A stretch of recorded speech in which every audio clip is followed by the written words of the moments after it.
I wasn't supposed to find it. That's the part that still keeps replaying in my head. 2 months ago, I was driving out of the city late at night. It was one of those restless evenings where the noise of the streets and sirens starts getting to you. So you just drive until the skyline disappears behind you.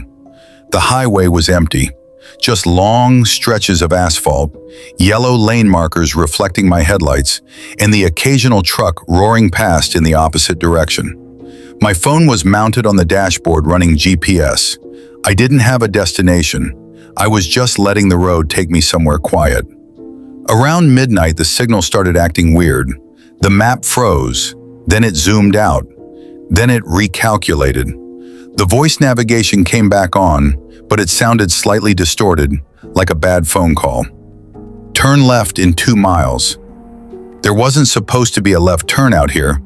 I'd driven this highway before, but when I looked ahead, there it was. A narrow road branching off into darkness. I slowed down. My headlights barely reached the entrance. No street sign, no lights, just a strip of pavement cutting into miles of empty land. The GPS repeated the instruction, turn left. I hesitated for a second, then I turned. The moment my car left the highway, the world got quieter. No passing traffic, no distant engines, just the hum of my tires rolling over the road. The trees along the roadside grew thicker the farther I went. Tall, dark silhouettes pressing in on both sides. My phone lost signal completely. No service, no internet. The map screen turned blank except for a blue arrow showing my location drifting across a gray background. That should have been my first warning, but I kept driving. The road stretched for miles, long, straight, and perfectly paved. Then I saw the fence. Tall metal fencing topped with coils of razor wire. Floodlights mounted on poles every few yards. And beyond it, buildings. Large ones. Low concrete structures with flat roofs. A guard tower stood in the distance, its windows dark. I slowed down. At first I thought it was an abandoned military installation, the kind that gets shut down and forgotten. But then my headlights caught something that made my stomach twist. The gate was open. Not broken, not rusted. Open. Like someone expected vehicles to come through. There were no warning signs, no checkpoint booth, no guards, just a road leading directly inside. I sat there for a full minute. The place felt wrong. Not abandoned, not active, just waiting. Curiosity got the better of me. I drove through. The inside of the base was huge. Long roads between identical buildings, hangars, storage structures, radio towers rising into the night. Everything looked modern, too modern to be abandoned. But every window was dark, every door closed. No vehicles, no people, no movement. The only sound was the faint crackling buzz of the floodlights. I parked near one of the main buildings. The air outside felt colder than it should have been. Not winter cold, just empty, like the warmth had been pulled out of the place. I stepped out of the car. The gravel crunched under my shoes. The sound echoed farther than it should have. I remember noticing how still everything was. No wind, no insects, not even the distant hum of generators. Just silence. I walked toward the nearest building. Concrete walls, no windows, a metal door with a keypad beside it. The keypad screen was glowing faintly. That meant the power was still on. I stood there staring at it for a moment. Then I heard something. A sound coming from somewhere deeper in the base. At first I thought it was machinery, a low vibrating hum. But then it shifted, almost like voices, whispering. I turned slowly. The sound wasn't coming from the building. It was coming from farther down the road, toward the center of the base. The whispers faded when I took a step closer, then came back when I stopped moving. I felt my chest tighten. The place didn't feel empty anymore. It felt like something was listening, watching. I got back in my car. I told myself I was leaving, but as soon as I started the engine, the headlights caught something in the distance. Movement. At the far end of the road, A shape standing under one of the floodlights. Human, tall, perfectly still. I blinked. The figure didn't move. It just stood there, facing my direction, but it was too far away to see details. Just a dark silhouette against the bright light. I waited. So did it. Neither of us moved. Then slowly, the floodlight above it flickered. Once, twice, then went out. The road went dark. When the light came back on, the figure was closer. My stomach dropped. I hadn't seen it walk, it was just closer, standing in the middle of the road now, still completely still facing me. I slammed the car into reverse. The tires screeched against the pavement. I backed up fast enough to nearly hit the fence behind me. Then I turned around and sped toward the exit gate. The entire way out, I felt like something was chasing me. Not physically, but watching, following. I kept checking the rearview mirror, half expecting to see that figure standing in the road behind me. But the road stayed empty. I drove straight back to the highway.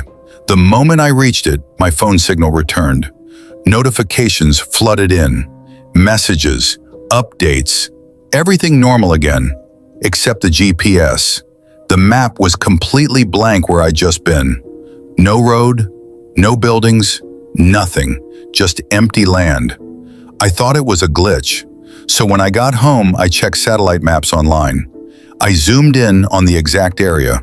The highway was there, the surrounding fields were there, but the road I turned onto didn't exist. Neither did the base, just miles of empty terrain. No buildings, no fences, nothing.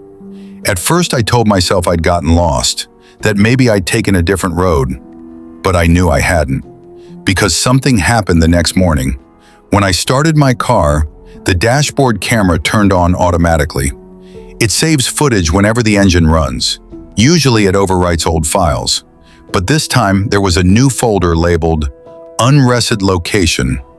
I opened the video. It showed my car driving through the gate, driving around the base, parking near the building. Everything exactly as I remembered. But something else was in the footage. Something I hadn't seen that night.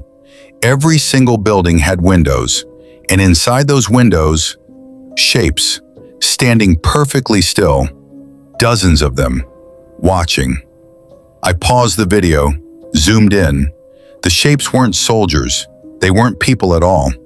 Their bodies looked wrong, too thin, too tall, and their heads tilted slightly to one side, like they were studying me. Every frame of the video showed them closer to the glass, watching my car, watching me walk, watching me leave. Then the footage ended. But there was one last clip, a final frame, recorded after I had already driven away. The camera was pointed out the back window, and standing directly behind my car, close enough to touch the trunk, was that same figure from the road. Its face was finally visible. I wish it wasn't, because the face wasn't human. It looked like someone had tried to copy one. Eyes too wide, mouth stretched too far, like it had learned how to smile by watching people, but didn't understand how. The worst part is what happened after I closed the video. I went back to the map, just to check one more time, just to prove to myself I wasn't crazy. And this time, the base was there, clear as day. Satellite view, buildings, fences, roads, all of it. But the name of the place wasn't a military code. It wasn't a facility number. It was a label. Just one sentence, right in the middle of the compound. Observation Site 8. And beneath it, a blinking location marker. My phone, active, inside the base. So I have to ask something, because I still don't understand it. If that base doesn't appear on any map, why does it still show my location there right now? I didn't sleep that night. Every time I closed my eyes, I saw that face again. Not human, not even close. The stretched smile, the wide eyes that didn't blink, and the way it stood right behind my car like it had been there the entire time. By morning, I tried convincing myself the video had been corrupted. Dash cams glitch sometimes. File errors, compression artifacts. Your brain fills in details that aren't really there. That's what I told myself while making coffee. That's what I told myself while my hands kept shaking. But there was one problem. My phone still showed my location inside the base. The blue dot on the map never moved, even when I walked around my apartment, even when I turned location services off. The marker stayed there, pinned inside the compound, like something had anchored me to that place. I tried restarting the phone. No change. I deleted the map app, downloaded a different one. Same result. Every single map service showed the same thing. That base existed, and my phone was still inside it. Around noon, I decided to dig deeper. If this place was real, someone had to know about it. I started searching online. Military installations, research facilities, government test sites, anything. But every result came up empty. No records, no mentions, nothing even close to the location I had seen. It was like the place had been erased. Then I checked something else. Satellite imagery. I zoomed in on the coordinates again. The base was there, perfectly visible. Concrete buildings, fencing, guard towers, exactly like I saw that night. But the more I zoomed in, the stranger it got. The buildings didn't look normal from above. They formed a pattern, perfectly aligned rows and angles. Too precise, like the entire base had been constructed for a specific shape. A symbol maybe, or a diagram, something meant to be seen from above. And right in the center of the base, a large circular structure. I didn't remember seeing that, not from the road, not from the gate, but there it was. A massive concrete circle surrounded by floodlights, almost like an arena or a containment area. I stared at the image for a long time. Then I noticed something that made my stomach twist. There were vehicles parked inside the base. Black trucks, military style, at least a dozen of them. But they hadn't been there the night before, which meant only one thing. The place wasn't abandoned. Someone was using it. That realization made the room feel colder, because if people were working there, then they had seen me. I closed the laptop and tried to calm down. Maybe it wasn't connected. Maybe the trucks had been there the whole time and I just missed them. But my phone buzzed before I could finish that thought. A notification from an unknown app. I didn't recognize the icon, just a gray square with a small black triangle in the center. The message read, "You returned safely." I froze. The notification expanded. Another line appeared. "Observation complete." My heart started pounding. I tapped the notification. The screen went black, then a loading symbol appeared.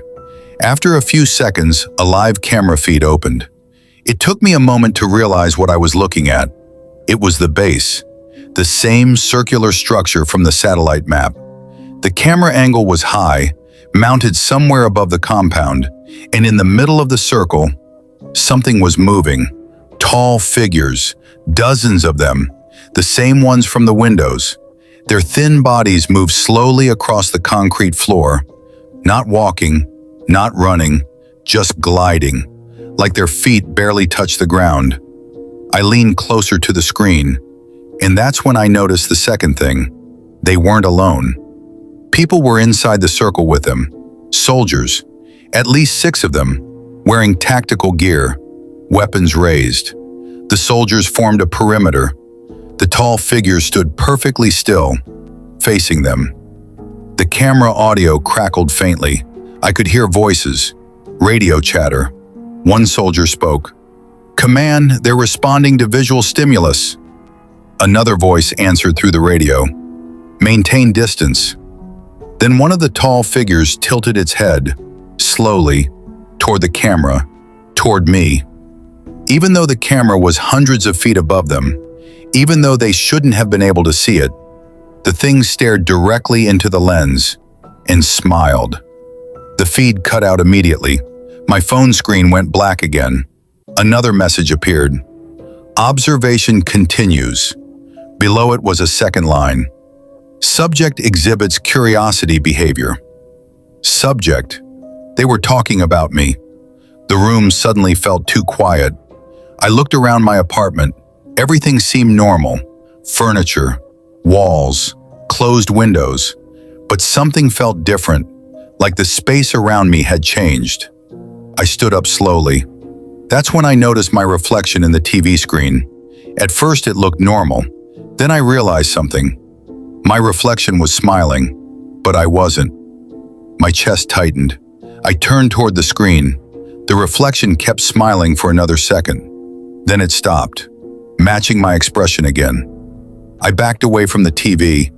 My heart was beating so loud I could hear it. The phone buzzed again. Another message. Phase 2 begins tonight. No explanation, no sender, just those 4 words. I tried deleting the app. It wouldn't uninstall. I tried turning the phone off. It powered itself back on. And when the screen lit up again, the map was open. Zoomed in, showing the base, showing the circular structure, showing the tall figures inside. But there was one more thing now. A second blue marker. Moving, leaving the base, heading toward the highway, heading toward the city, heading toward me. And I swear, right before the map refreshed, that marker stopped directly outside my apartment building. So I need to ask something, because I'm sitting here right now writing this, and I just heard someone walking in the hallway outside my door. Slow footsteps, dragging slightly across the carpet, back and forth, and every time they pass my door, my phone vibrates with the same message. Observation continues.